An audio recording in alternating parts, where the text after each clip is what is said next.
যারা বলছে মুসলমানরা উগ্রবাদী, একটা মুসলমানকে আমাকে ভিডিও দেখাতে পারবেন?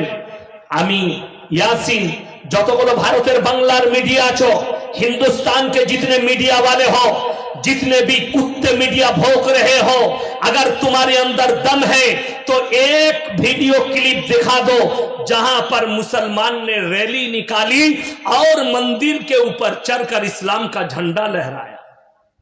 लेकिन हम आपको दिखा देंगे। हमारे हिंदू भाई लोग जय श्री राम के नारा लगाते और मस्जिद के ऊपर मीनार में चढ़कर झंडा लगा रहा, मंदिर को मीनार को तोड़ा गया, मस्जिद के इमाम को पीटा गया, तालिब को पीटा गया। अरे बुढ़े चाचा को दाढ़ी पकड़ कर कह रहे हैं कि जय श्री राम बोलो। मेरे दोस्त, रसूल अकरम सल्लल्लाहु अलैहि वसल्लमेर काছে আল্লাহ কোরআন পাঠিয়েছেন যে হে আমার নবী বলে দাও পৃথিবীর মানুষকে, গোটা পৃথিবীর শক্তি যদি একদিকে হয়ে যায়, ফালান তাজিদ লিসুন্নাতিল্লাহি তাবদীলা, আমার কোরআনে বিধানের একটা জের জবরকে পরিবর্তন করার ক্ষমতা পৃথিবীর কোন শক্তির নাই। জোরে বলুন সুবহানাল্লাহ।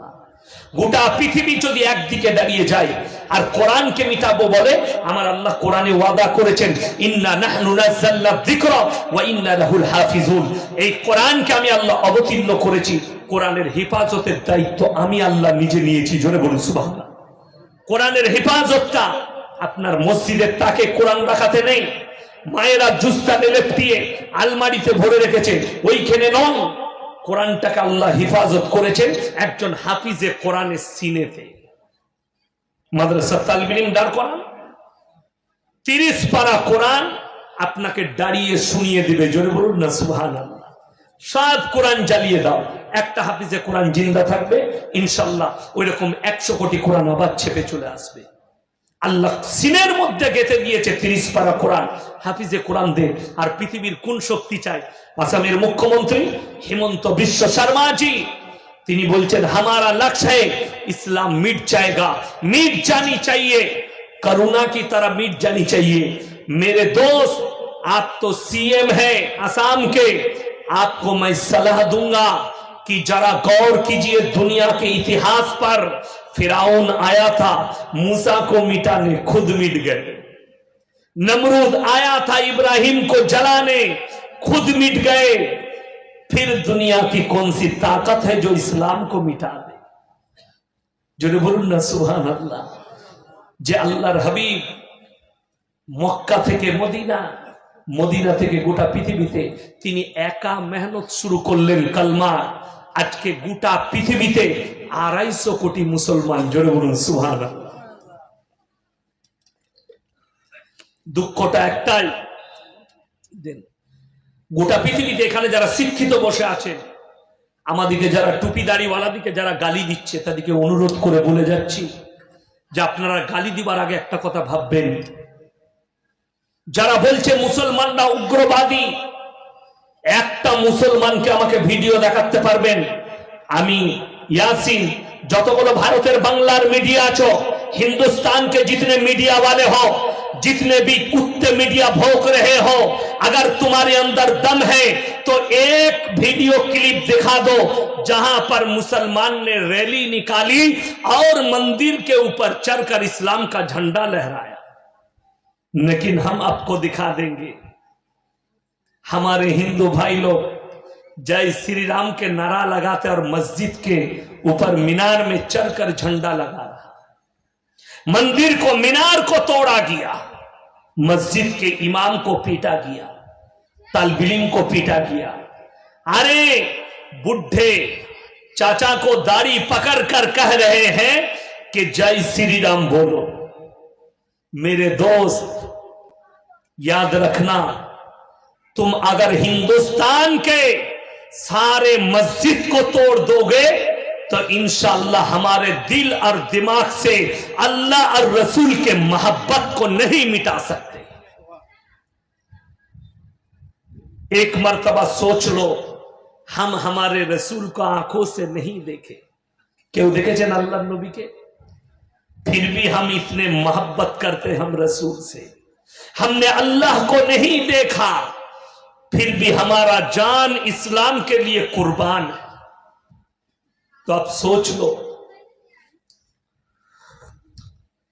ওই জন্যে আরে সেদিনকার ঘটনা, কলকাতায় আমার গ্রামের একটা ছেলে গাড়ি ভাড়া নিয়ে গিয়েছিল, তাকে দাড়ি ধরে মেরেছে, জয় শ্রীরাম বলা করিয়েছে, তার পয়সাগুলো কেড়ে নিয়েছে।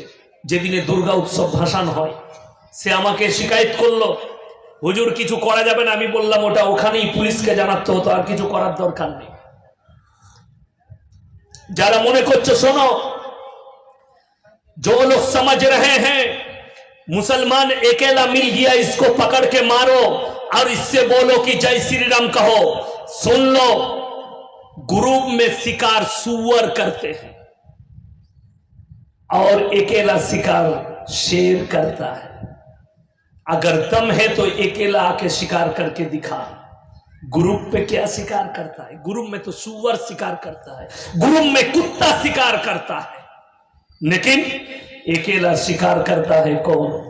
शेर। बोलने का जरूरत नहीं है। और हमारे रसूल ने यही सिखाया हमें, किसी की धर्म को गाली मत दो। একটা মৌলবি দেখিয়ে দেন হিন্দুস্তানে যে কেউ শ্রী রামজিকে গালি দিয়েছে। আজকে এতগুলো মুসলমান বসে আছে, আপনাদেরকে অনুরোধ করে বলছি, কোন হিন্দু ভাইয়ের সামনে হোক পেছনে হোক, কারো দেব দেবীকে গালি দিবেন না, আল্লাহ কোরআনে নিষেধ করেছে। তোমরা কারো ধর্মকে গালি দিও না, তারা আল্লাহ ব্যতীত যার উপাসনা করে তাদেরকে গালি দিও না, তাহলে তারা তোমার আল্লাহকে গালি দেবে। ভেবে দেখুন। अरे तुम लोग हमारे रसूल को गाली दे रहे हो, लेकिन हम तो श्री राम जी को गाली नहीं दे सकते, श्री किशन जी को गाली नहीं दे सकते, क्योंकि उनके बारे में हमें मालूम ही नहीं। हम कैसे गाली दें? वो तो महान इंसान थे, बहुत बड़े थे, हम गाली नहीं देंगे, लेकिन तुम गाली दोगे क्योंकि तुम कुत्ते हो। हम कुत्ता नहीं है, तुम हमारे रसूल को गाली देते हो। शर्म नहीं आता? अपना चेहरा को आईना में देख लो, कुत्ते से भी बेहतर है। बड़ कष्ट लगे আমার ভাই, আল্লাহর হাবিবকে গালি দিচ্ছ, তবে কান খুলে শুনে যান, যে জিনিসের চর্চা বেশি সেই জিনিসের দাম বেশি। জোরে বলুন সুবহানাল্লাহ। যে জিনিসের চর্চা বেশি হয় সেই জিনিসের দাম বেশি হয়। আমি বলিনি, একটা বাবা আছে খুব সুন্দর দেখতে, ফর্সা, আমাদের মতো, আমার বয়সী হবে, বাগেশ্বর ধাম বাবা, নতুন বাবার আবিষ্কার হয়েছে। তাকে একজন মিডিয়াওয়ালা জিজ্ঞেস করছে, আজ তাকের অ্যাঙ্কার হবে, সুধীর চৌধুরী না কি নাম তার, সে জিজ্ঞেস করছে, বাবা आपसे एक आंकड़ा पूछना है। बोले पूछिए। बोले आपको एक चीज दिखा देता हूं। तो वो मोबाइल থেকে বার করলো জিনিসটা, बोले बाबा एक आंकड़ा देख लीजिए।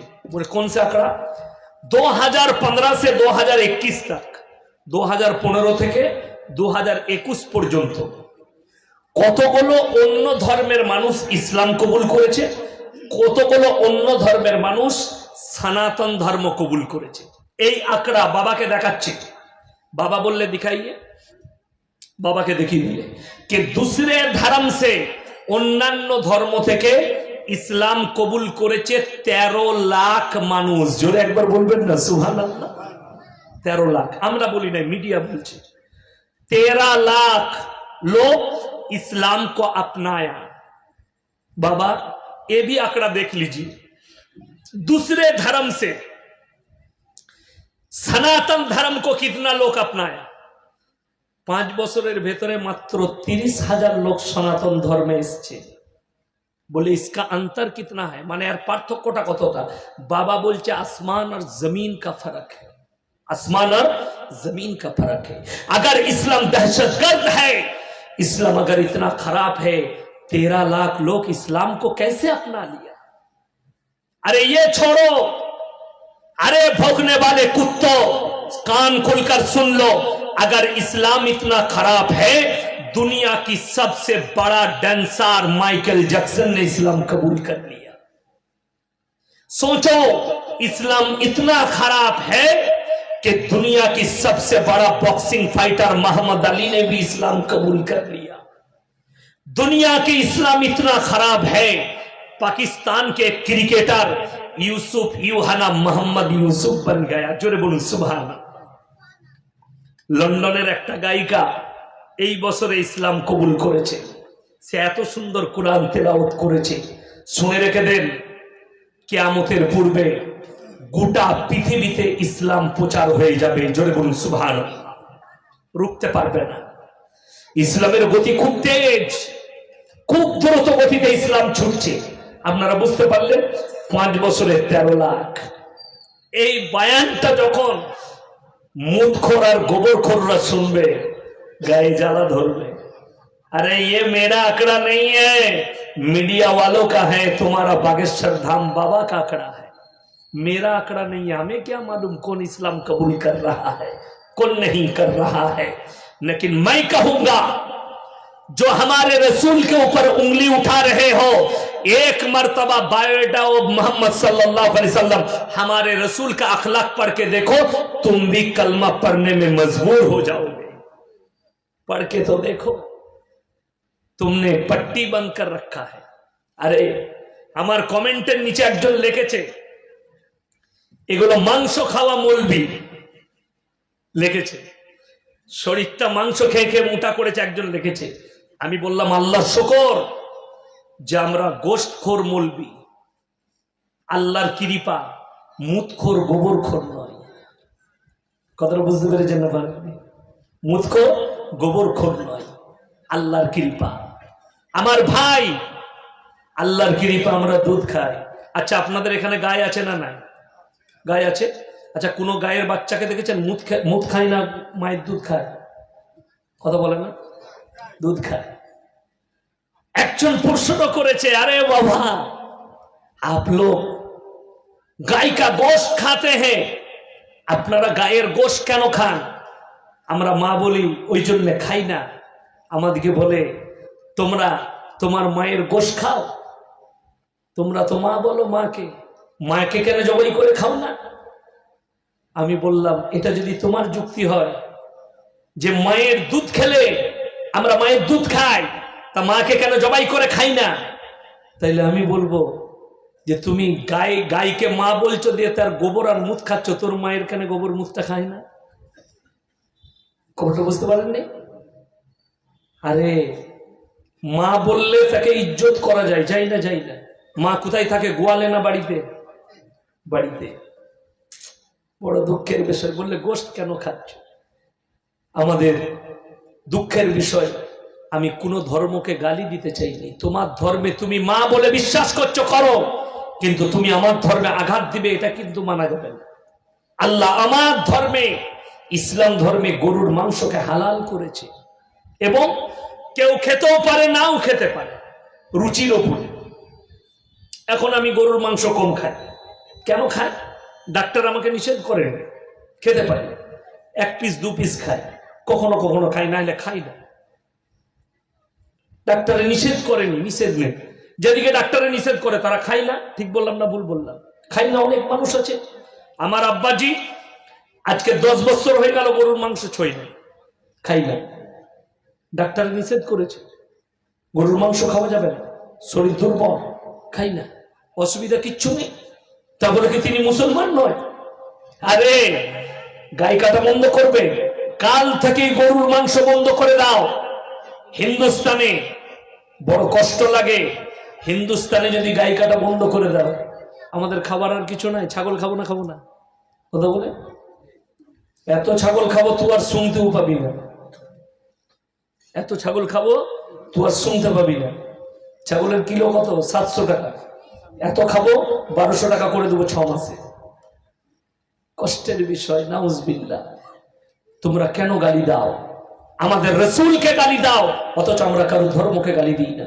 সবাই নিয়ত করে নেন কারো দেবদেবীকে গালি দিবেন না। জোরে বলুন ইনশাআল্লাহ। কারো ধর্মকে গালি দিবেন না, আপনি নিজেরটাকে ভালো করে মানুন। আপনাদের বলে দিই, দুঃখটা বীরভূম জেলায় ভয় লাগে কথা বলতে। কি জানেন তো, কখন যে মাস্কেট চালিয়ে দিবে বলা মুশকিল। কেন বলছি বলুন তো? এখন একটা নতুন কথা বেরিয়েছে, ধর্ম যার যার, উৎসব সবার। মুসলিমরা যাচ্ছে ফিতে কাটছে, মুসলিমরা যাচ্ছে উৎসবে।